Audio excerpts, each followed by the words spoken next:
जंगल के एक छोर पर बसा था एक सुंदर सा गांव अजबगढ़। उसी गांव में रहता था योगेश। योगेश बढ़ई का काम करता था। उसके दो बच्चे थे, एक लड़का पिंटू और एक लड़की पिंकी। पिंटू और पिंकी की माँ बचपन में ही चल बसी थी। वो दोनों अपनी माँ को बहुत याद करते थे और अक्सर माँ की याद में उदास हो जाया करते थे। पिंकी, अगर माँ होती तो हमें कितना प्यार करती। हाँ भैया, मुझे भी माँ की बहुत याद आती है। उनकी ये बातें उनके पिता सुन रहे थे। बच्चों की उदासी दूर करने के लिए उनके पिता ने दूसरी शादी कर ली। पिंटू और पिंकी नई माँ को पाकर बहुत खुश हुए, लेकिन उनकी सौतेली माँ गायत्री उन्हें देखकर खुश नहीं हुई। वो एक दुष्ट औरत थी। वो किसी भी तरह उनसे छुटकारा पाना चाहती थी और इसलिए हर समय नए नए उपाय सोचा करती थी। वो रोज अपने पति से पिंटू और पिंकी की शिकायतें करती ताकि वो उनसे नाराज हो जाए। अरे पिंटू के पापा, आपको पता है आज पिंटू और पिंकी पूरा दिन खेलते रहे और इन्होंने मेरी बात नहीं मानी और मुझे उल्टा जवाब भी दिया। लेकिन ऐसा हुआ नहीं। योगेश पिंटू और पिंकी से बहुत प्यार करता था, इसलिए वो उन्हें प्यार से समझाता कि वे अपनी माँ को परेशान न करें और उसे किसी प्रकार की शिकायत का मौका न दें। पिंटू और पिंकी भी पिता की बात मान अपनी सौतेली माँ को खुश करने की कोशिश किया करते, लेकिन वो तो किसी भी तरह बस उन दोनों से छुटकारा पाना चाहती थी। एक बार उनके गांव में सूखा पड़ गया। लोग खाने को मोहताज हो गए। इस स्थिति में सौतेली माँ पिंटू और पिंकी से और ज्यादा चिढ़ने लगी। उन्हें खिलाना पिलाना उसे आफत लगने लगा। एक रात वो अपने पति से बोली, गांव में सूखा पड़ा है, खाने के लाले पड़े हैं। ऐसे में हम पिंटू और पिंकी को अपने साथ नहीं रख सकते। हमें उन्हें जंगल में छोड़ाना चाहिए।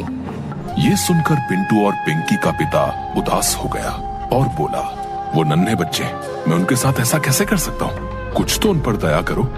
मैं कुछ नहीं जानती। इस समय हमें अपने बारे में सोचना चाहिए। हम खुद के खाने की व्यवस्था नहीं कर पा रहे हैं, उनकी कहाँ से करेंगे? मेरी बात मान लो, हम कल उन दोनों को जंगल में जाकर छोड़ देंगे। सौतेली माँ ने अपना फैसला सुना दिया, जिसे मन मारकर पिंटू और पिंकी के पिता ने मान लिया।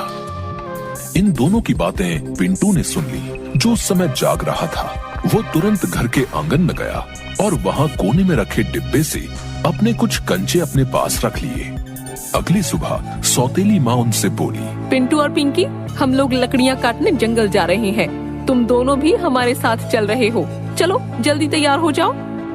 पिंटू और पिंकी जंगल जाने के लिए तैयार हो गए। पिंटू ने अपने कंचे अपनी पैंट की जेब में रख लिए। फिर सब जंगल के लिए निकल पड़े। जंगल में एक स्थान पर पहुंचकर सौतेली माँ बोली, पिंटू और पिंकी, तुम लोग यहीं रुको। हम लोग दूसरी जगह से लकड़ियाँ काट कर आते हैं।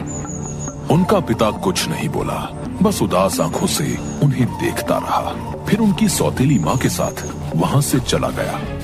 पिंटू और पिंकी वहीं उनका इंतजार करने लगे। शाम हो गई, अंधेरा छाने लगा, लेकिन उनके माता पिता नहीं लौटे। पिंकी डर के मारे रोने लगी। तब पिंटू उसे दिलासा देता हुआ बोला, पिंकी डरो मत, मैं तुम्हें घर ले जाऊंगा। उसके बाद वो अपने द्वारा रास्ते में डाले गए कंचों को देखता हुआ पिंकी के साथ घर चला आया। जब उनके पिता ने दोनों को देखा तो दौड़कर उनके पास गया और उन्हें गले लगा लिया। उसे अपने किए पर बहुत पछतावा हो रहा था। वो बोला, मेरे बच्चों, मुझे माफ कर दो। मुझसे बहुत बड़ी गलती हो गई। आइंदा से मैं तुम लोगों को कभी खुद से दूर नहीं करूंगा।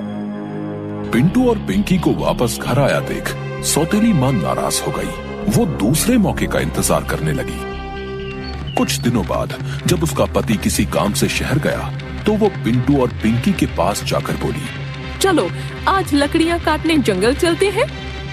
पिंटू अपनी माँ की चाल समझ गया, लेकिन उस समय उसे कंचे उठाने का मौका नहीं मिल पाया।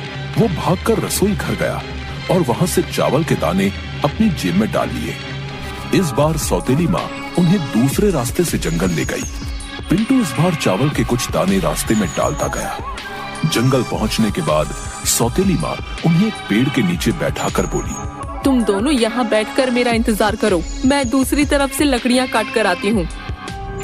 पिंटू और पिंकी वहीं बैठकर सौतेली माँ का इंतजार करने लगे। शाम हो गई और फिर रात। लेकिन सौतेली माँ नहीं आई। पिंकी डर के मारे रोने लगी और कहने लगी, पिंटू अब क्या होगा, हम घर कैसे जाएंगे? जंगल में तो हमें जंगली जानवर मारकर खा जाएंगे। पिंकी, हमें सुबह तक जंगल में ही रुकना पड़ेगा। मैंने घर से यहाँ तक के रास्ते में चावल के दाने डाले हैं, लेकिन अंधेरे में हम उन्हें नहीं देख पाएंगे। सुबह होने पर हम उन्हें देखकर घर पहुँच जाएंगे। डरते डरते दोनों ने जंगल में ही पूरी रात बिताई। सुबह होने पर वे घर के लिए निकले, लेकिन पिंटू ने जो चावल के दाने रास्ते में डाले थे वे चिड़िया और गिलहरी खा गई थी। इस कारण दोनों जंगल में भटक गए। भटकते भटकते वो एक स्थान पर पहुंचे जहां उन्हें एक खूबसूरत चॉकलेट घर दिखाई पड़ा। वो घर ब्रेड, केक, चॉकलेट और मिठाइयों से बना और चॉकलेट टॉफी भी लगी हुई थी। दोनों की भूख जाग गई। दोनों उस घर के पास गए और चॉकलेट, केक वगैरह वगैरह खाने लगे। तभी एक बूढ़ी औरत वहां आई। उसे देखकर पिंटू और पिंकी डर गए। डरो नहीं बच्चों, ये मेरा घर है और मैंने इसे तुम जैसे बच्चों के लिए ही बनाया है। आओ अंदर आओ, मैं तुम्हें अच्छा अच्छा खाना खिलाऊंगी। दोनों भूखे थे, इसलिए बूढ़ी औरत के साथ घर के अंदर चले गए। बूढ़ी औरत ने उन्हें ढेर सारा खाना खिलाया। खाना खाकर पिंटू और पिंकी बहुत खुश हुए। उन्होंने बूढ़ी औरत का धन्यवाद किया और उसे अपने साथ घटी सारी घटना बता दी।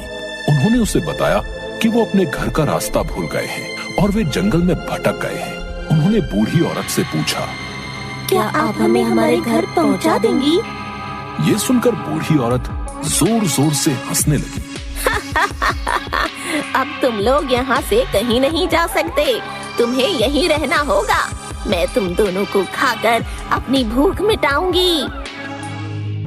दरअसल वो बूढ़ी औरत एक चुड़ैल थी जो बच्चों को मार कर खाया करती थी। ब्रेड, केक, मिठाइयों वाला घर उसने बच्चों को आकर्षित करने के लिए ही बनाया था। उसने पिंटू को एक पिंजरे में कैद कर लिया और बोली, लड़के तू इस पिंजरे में बंद रहे, जब मोटा ताजा हो जाएगा तब तुझे खाऊंगी। पिंकी को उसने घर के काम में लगा दिया। पिंटू और पिंकी डर में जीने लगे। वो दोनों वहां से बाहर निकलने का उपाय भी सोचते रहते थे। एक दिन बूढ़ी चुड़ैल पिंकी से बोली, आज एक बड़े बर्तन में पानी गरम करो, मैं उसमें पिंटू का सूप बनाकर पीऊंगी। पिंकी डर गई। उसने ये बात जाकर पिंटू को बताई तो उसे वहां से बाहर निकलने का एक उपाय सूझ गया। उसने वो उपाय पिंकी के कान में बता दिया। फिर पिंकी एक बड़े बर्तन में पानी गर्म करने लगी। कुछ देर बाद बूढ़ी चुड़ैल आई और पिंकी से पूछने लगी, पानी गर्म हो गया क्या? मैं इतनी छोटी सी हूँ और ये बर्तन इतना बड़ा, मैं इसमें झांक कर कैसे देखूं? आप खुद ही देख लो ना। बूढ़ी चुड़ैल बोली, ठीक है। और एक स्टूल पर चढ़कर बर्तन में झांकने लगी। तभी पीछे से पिंकी ने उसे गर्म पानी के बर्तन में धक्का दे दिया। हाय हाय, जल गई, मर गई, बचाओ बचाओ। गर्म पानी में चलकर चुड़ैल मर गई। पिंकी ने पिंटू को आजाद कर दिया। पिंटू पिंकी से बोला, अब हमें बिना देर किए यहाँ से बाहर निकल जाना चाहिए। भाई, मैंने यहाँ एक मटके में ढेर सारे सोने के सिक्के और हीरे जवाहरात देखे हैं। क्यों ना हम उनमें से कुछ अपने साथ ले चलें? इससे हमारी गरीबी दूर हो जाएगी और हम कभी भूखे नहीं रहेंगे। हमारे माता पिता भी हमें घर से नहीं निकालेंगे। दोनों सोने के कुछ सिक्के और हीरे जवाहरात एक थैले में डालकर घर से बाहर निकल गए। इधर उधर जंगल में भटकते हुए वे किसी तरह शाम ढले अपने घर पहुंच। वहां उन्होंने देखा कि उनका पिता घर के बाहर उदास बैठा हुआ है। वे जब पिता के पास पहुंचे तो उन्हें देखकर पिता रो पड़ा और उन्हें गले लगाते हुए बोला, मुझे माफ कर दो। मेरी वजह से तुम्हें इतनी परेशानी हुई। अब तुम्हें कोई परेशानी नहीं होगी। मैंने तुम्हारी सौतेली माँ को घर से निकाल दिया है। पिंटू और पिंकी ने अपने साथ घटी घटना पिता को बताई और उसे सोने के सिक्कों और हीरे जवाहरातों की थैली दी। उससे उनकी गरीबी दूर हो गई और वो खुशी खुशी रहने लगे।